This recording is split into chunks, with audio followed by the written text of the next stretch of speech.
Thank you for joining me. So, Brian, I've got a confession to make. I jumped at the chance to interview you because, of course, I'm an 80s tragic and listening Beat for You, Funky Town, all of those. I'm very, very sad that I don't have my vinyl of Out of the Blue on which you were featured, but I do have a complete 80s Oh, CD. Funky nice. Town is on that, Nice so cover. so I imagine there are many people like me, and also I'm quite sure some younger people that would be keen to come and see you at the Southern Cross Club on the 10th of October. Now, you've got a few surprises by the looks, so it's not the same Pseudo Echo that I am referring to, except for your good self, Yes, correct? that's right. You know, the lineup changed pretty much every album. Not many people realise that. So by four albums in, it's a completely different band, and 40 years later, and there's as you've probably seen, it's a six-piece these days with two girls in the band as well. I'm pleased to see that, by the way. Good on Yeah, you. we reckon that's pretty rocking having the girls in the band. Yeah, absolutely. Great fan of that. And I have to say, look, the photos are terrific. Well done, all of you. It's great. It's a very impressive looking lineup. So, Pseudo Echo back in the 80s was, as I said, part of my staples growing up. And tell me a bit about that. What was that like? What was it like to be an 80s pop star? It was good. It had its moments, but it was generally good on the whole.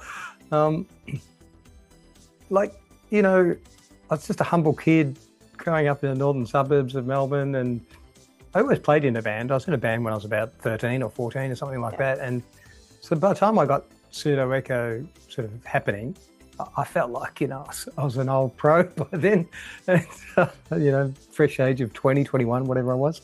And, but yeah, I do remember thinking that, I won't be affected by any of this. I'm just a down-to-earth guy from the suburbs and got all my mates and it's all going to be great. But it changed pretty rapidly. Like by the time we'd done that countdown appearance, pretty much the next day, it was never going back. And there was a point where it got so crazy with the sort of teen pop scene that I couldn't really get on public transport. I couldn't go into the city, couldn't go into a shopping centre, and definitely couldn't walk past a high school. So, I'll bet. I'll bet. Well, certainly not my high school, I can tell you now. so things changed, but it was good in the fact that I got to do my music, and we were having great chart success. We were touring. It's a dream come true. No, you certainly did very well. Lots of Countdown Music Awards. You were nominated for, I believe, 4 ARIA awards at the inaugural ARIAs. You had international success with Funky Town and all manner of things. Reflecting on what you just said about being a pop star back in the 80s, can you imagine, well, I suppose a lot of people are living this now, imagine if there were mobile phones back then. What would that have been like, do you think? Well, the funny thing is everything was in slow motion back then. Everything took forever to happen. Like, there were people that you would cross paths with and never see them again for another 10, 20 years because you just didn't see them. And it wasn't like, hey, give me a number and I'll call you. I mean, you'd be lucky if you got the landline, and then that may not be relative when you go to do it and it doesn't work anymore, or they moved house, or, so... Yeah, it was slow going. All communications were slow and delayed. Every time something was discussed from our record company in America, there were telegrams and faxes and things like that. It was really slow going. Yeah, So, yeah. yeah, Take us back to those days, I yeah. say. Yes. So in the period of time between the original Pseudo Echo and, as you say, yes, I was aware that there were some lineup changes that most people probably aren't aware of in those sort of earlier days. But you didn't just drop out of the music scene, did you? And then just resurface recently with a whole new lineup. You've been pretty busy filling in all of those years, haven't you? Yeah. Well, off the back of Pseudo Echo, we kind of unofficially split about '89, and there was talk of a solo album for me. There was actually a good vibe on that, and I had all the material. I lost an album worth of material, just misplaced it, and that was ready to go, and so that changed the path of my destiny. I then decided I really wanted to get into production because I loved producing so much. And so I worked with Chocolate Starfish initially, and then Chantuzis and Lee Kernaghan and Anthony Collier and Taxi Ride, and a whole bunch of bands just kept coming one after another. And so I had a great run doing that. I really liked that. But there was a lot of downtime. And so I thought, well, what else can I do musically? Where can I explore? And a friend of mine, Andrew Duffield from The Models, he'd gotten into doing jingles. And also James Freud had started doing jingles. It was really funny. It's sacrilegious, but here we are. And so a few guys said, yeah, you should do that. You'd be great at it. So I tried my hand at that, and it was a cinch. It was great fun, and it was really easy, and it was good money. And so I said, look, I'll do that as well as my production. So I could sort of juggle around. And I think I even did a jingle while I was in the middle of making the album for Chocolate Starfish, their debut, because one came through and it was a client that I'd done work for, so I had to do some. And I think I even got some of Chocolate Starfish to play on the jingles. Well, why not? Why not get them working overtime while they're there? So I did that, yeah. And I didn't play live for 10 years, I think, which was kind of weird. And it wasn't until off the back of Chocolate Starfish that I think at one stage they called me in to tour with them and play guitar with them while one of the guys couldn't do it. And I sort of got a taste of it a little bit then, not as the front man, but on the sidelines. So that was still good. And then there was a lot of encouragement from fans and people and crew and everyone we ran into would say, what are you doing? You should be doing Pseudo Echo, get back out there. So I did give it thought and more thought. And then eventually somebody just came out of the woodwork and said, we run this big 80s retro club. And I couldn't believe there was a thing as 80s retro already. It was only 95 or something. No, actually it was at the end of the 90s. It was 97, 98, somewhere there. And they said, can you do this big New Year's Eve thing we're doing? We had the Pointer Sisters booked, and they pulled out at the 11th hour, and your name came up, and can you put Pseudo Echo together? And so that was a big offer. It was big money, and it was a big deal, and it was the bug that I needed to get me going again. And so I said, look, give me a minute, and I had to think about it. I made some calls to see who was around and who could do it and who couldn't, and I put together a version of Pseudo Echo, and it was a huge success. I couldn't believe how successful it was. It was packed out, and we got such a great reaction, and that pretty much started the ball rolling again. So by 2000, we were back on the road with a new band and touring. Wow. So this lineup that you have now, the 6 artists, including yourself, how long have you all been performing together? Well, this has been a couple of years now. Yeah, just over a couple of years, and by far the best lineup I've ever had. Hands down, no question about it. These guys, not only are they fantastic musicians with great enthusiasm, they're also beautiful people. I've never been in a band where there's no bitching. It's just the first time. It's so novel. I love it. Oh, well, that is just a beautiful bunch of people. So yeah, I think everybody always says when they see the show, they can see that the energy between us, the chemistry, and that. So I'm really happy about that. Oh, that's great. And so your new album, Machine Remixes, I believe. So tell us about that. Yeah, I'm cracking the whip as we speak with that. I'm overdue by many months. That is it's actually in being mastered as we speak. That is a reinvention, reimagination of Pseudo Echo. I got all the singles and a couple of favourites and basically approached them as a remixer myself. I have had remixes done over the years, obviously, but I'm not a big fan of getting remixes done. I feel like it takes the creative process away from the person you're following and gives it to a stranger. And before you know it, you're listening to somebody else with a vocal maybe. which sometimes works, sometimes it's great. Like, you know, there are some that are just fantastic like that. But generally, I always felt like, you know, if somebody came up, patted me on the back, and said, "Oh, I love that new remix," it's like, well, go and thank the guy who remixed it, because it's got nothing to do with me. But so this time I said, look, I'm just going to do them myself. It's 40-year gap between, you know, when I did them then and now, and I'm sure I've got a few more tricks up my sleeve and I'm a bit more experienced. So it was a really novel experience working with a 20-year-old myself. He's not a bad singer, that kid. So I thought, this is all right. This is fun. This is great. And I basically redid the music completely. I didn't use any music. I just used just the vocal and redid the entire band underneath it, and just gave it a kind of a synth wave EDM vibe. I didn't really follow anything or listen to anything in particular. I just took it from influences that I'd had over that period, and just transformed them into these new things. We will incorporate bits of that into the show at some point. We already do. The top and tail of the show, we incorporate it. But yeah, it's exciting, and I'm really looking forward to people hearing it. Oh, I'm looking forward. I'm going to come. Absolutely. Canberra, you've got to come. I mean, this, you know, and if you don't know who Pseudo Echo is, I don't know where you've been, even if you were only born in the last 10, 20 years. When you talked about 80s retro, it's still a thing. You know, we've got an 80s vibe going on here. There's an 80s nightclub you can go to. Yeah. So there was something really magical about the 80s. What was it, do you think? Why do you think we love the 80s music and music like Pseudo Echo of the 80s? Well, it's kind of the end of innocence in a way for me. Like, it's the 80s was like maybe the last decade that had a real sound of its own, that wasn't regurgitated from anywhere. It was a new sound. It was basically off the back of technology, because, you know, new keyboards and electronic drums and sound effects that were happening. The technology really enabled the sound of the 80s.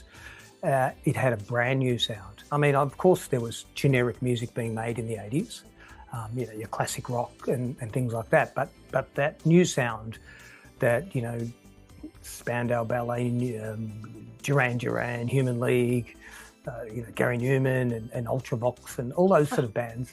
This is the cutting edge of technology fused with traditional writing.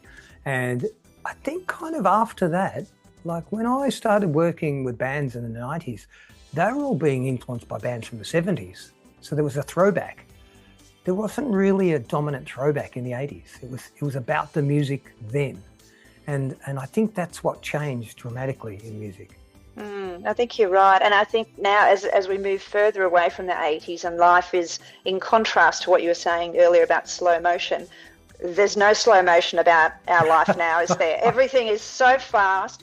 We've got everything coming at us. We're stressed out of our brains because, you know, we think we're being so efficient with all our technology, and it's just cramming more into a day. Yeah. So I think that makes the nostalgia of the 80s even more appealing, because, and I know for myself, if I just want to feel good and happy, I just, you know, walk around the lake with my 80s tracks on, and I'm back in high school. I'm back in the first years of my sort of, you know, young adulthood.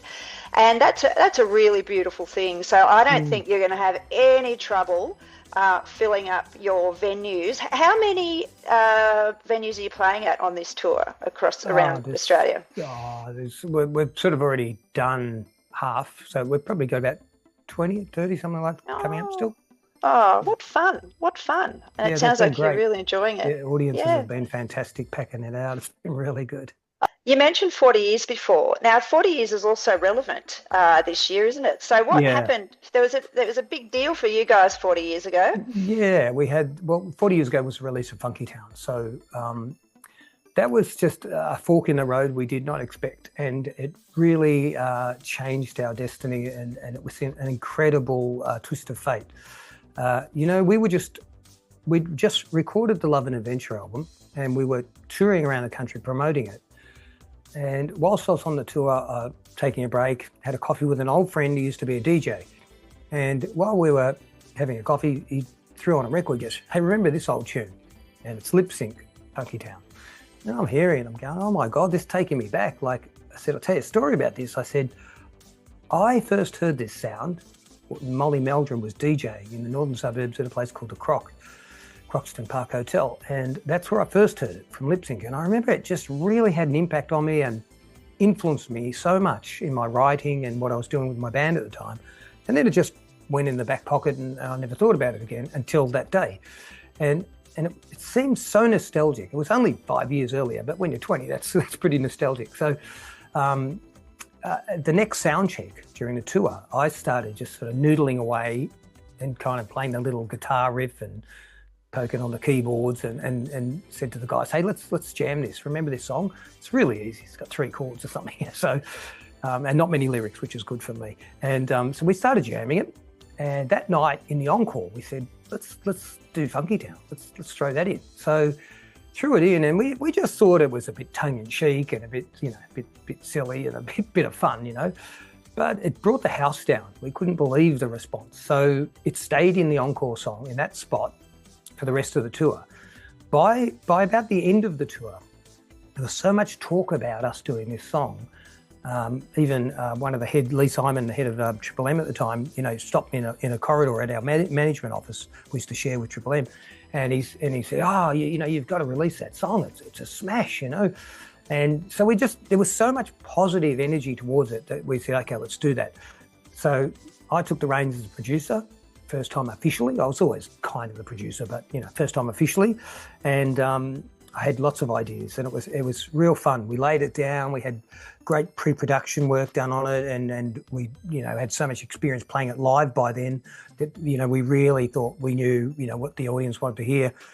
And we had this big long wanky intro that was very atmospheric, a bit like Money for Nothing, Dire Straits, sort of like that, crazy, hitting this and banging that and playing a bit of synth and get a big setup, and then bang, it goes in a song. But the funny thing is, when we were doing the extended mix, I just sort of fumbled on a section of the song, and I just turned on the guitar by itself and then turned on the bass drum by itself. And you hear this, and we went, well, that's good. And so we said, well, what is from that? That should be the start of the extended mix. And then we chopped it all together and pasted it up. And the next morning we came back and we said, let's put that on the single. That should be the opening. And so we cut off the big indulgent intro, and I don't know where that ended up, just on the floor somewhere. And we chopped on the new bit and taped it up, and it matched up perfectly. And so that's how we came up with the start of the song. It's just literally, it was me noodling at the end of the song, in fact. That was the outro of the song that I put at the start. And it was, it just went through the roof straight away, shot up to #1. So EMI obviously frantically recut the Love and Adventure album and stuck it on the end of that, because they said you can't just have a hit this big and not have an album to go with it. Absolutely. So, what a terrific story. So, for us to, this Aussie band down under, release it and have a smash, and then it just took off around the world. It was #1 in so many territories that some I don't even know to this day. I'm still surprised when people tell me. So we were all happy about that. Win-win for everybody. And it's a really cool video too. Those videos are really fun. How do you feel watching your videos from back then? The videos are classic. It's so low budget. I mean, we had no money, and we'd already shot all the videos for the album, and it was like, one more now. And Rob Wellington, this young director, he was a great, keen guy, and he sort of said, I've got this idea, we can just do this. And he laid these polyurethane tracks that he was going to zoom the camera on at the start, and you can see them in the start of the shot, these like railroad tracks, pointing to us, and people often ask me, what are they? And I said, they're the camera tracks. We just never masked them out. It was so rushed and done, and it was like a couple of blue lights, a couple of red lights, and so the whole theme was red, white and blue. And then there is a funny twist that when we decided we were going to ditch the new romantic look. We thought maybe it's working against us because it's limiting our audience, and Aussie guys are pretty down to earth. They like their jeans and t-shirts, and they're probably not so mad about our new romantic get up. So we said, we're ditching it. We'll just go, boys next door look and see what happens. So I just got back from America where I was doing some work promoting the band, and I bought this great red, white and blue American New York Yankees t-shirt. So I thought, I'm wearing that in the video. That's going to look great with my jeans. It's a nice, down to earth look. And funny thing is, by the time we released that in America, the New York Yankees had just won the World Series. And so here we are on MTV with the New York Yankees, you know, prominently in the video on my chest, right through the whole video. Like when we got to America, people were high-fiving me in the street and saying, Yankees, man, you guys are rocking. And I'm thinking, well, who are the Yankees? What are they? Is it basketball? Is it? I don't know. So I took a quick course in learning about the Yankees. Oh, look, isn't that the most amazing story? So no planning, it just perfectly lined up with the release and the win. Isn't that gorgeous? So it obviously helped, the momentum in the States especially. Yeah. Oh, well done. Well, listen, thank you so much, Brian. We can't wait here in Canberra for Pseudo Echo to return, and it sounds like it's going to be a fabulous show. Any last words, any other things that you would want Canberrans to know before they start lining up and selling out the venue? Get a vibe. It's going to be fun. It's going to be great. Yeah, I'm really looking forward to it. Sounds great. Sounds like something we should all get our friends to, come along with on the journey for, and have a terrific night. Well, I wish you all the best with the rest of the tour. We've got a bit of a ways to get until October, so 10th of October, everybody. Well, the Canberra Southern Cross Club. Yeah, and the remix album will be up well and truly by then, or I'll be in big trouble. It sounds like it. You've got to keep ready to cracking go. on. So close. Well, that's great. What a great concept. Good on you for doing it. Thank you for joining us, and we can't wait to see you on October 10. Yeah, you bet. Likewise. Thank you.